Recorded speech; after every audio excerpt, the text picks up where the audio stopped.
Огромных размеров опухолевое образование. Еще 18 лет назад Николай Семенов заметил у себя небольшую шишку на голове. А 10 лет назад в одной из казанских больниц ему провели первую операцию. Как оказалось, образование удалили не полностью. Шишка росла, у Николая начались проблемы со здоровьем. Ноги плохо начали ходить.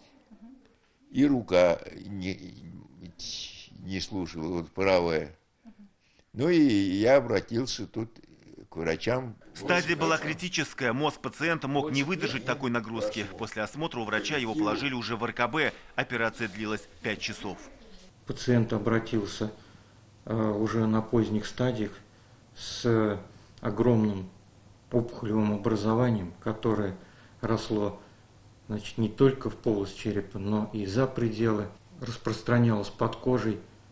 Расположена она была в зоне серьезного крупного сосуда мозга. Паралич, нарушение речи могли ждать пациента при повреждении сосуда. Врачи использовали новейшее оборудование, навигационная станция, нейрофизиологический мониторинг. С их помощью они получали информацию о состоянии мозга и смогли избежать инвалидности пациента. Опухоль, на счастье Николая, оказалась доброкачественной. Я уже сейчас нормально себя, уже хожу, прогуливаюсь. Сейчас Николай Семенов не устает благодарить врачей за профессионализм. Со дня на день его готовят к выписке. По словам медиков, период реабилитации короткий, и скоро Николай сможет жить полноценной жизнью.